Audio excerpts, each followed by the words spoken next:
பண்ணோடு பாட்டி செய்து பார்வோற்ற வந்தாயோ தங்கத்திலே தொட்டில் கட்டி தங்கத்திலே பூய் இழைத்து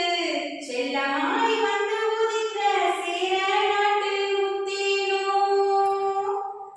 ஆராரோ ஆரிராரோ ஆராரோ ஆரிராரோ வாழை இலை மரப்பி வந்தாரை கையமர்த்தி சுவையான விருந்து வைக்கும் சோழ நாட்டு முக்கணியோ குளிக்க குளம் வெட்டி குளவாழ அணை கட்டி பசியை போக்க வந்த பாண்டி நாட்டு செந்தமிழோ கண்ணே கண்மணி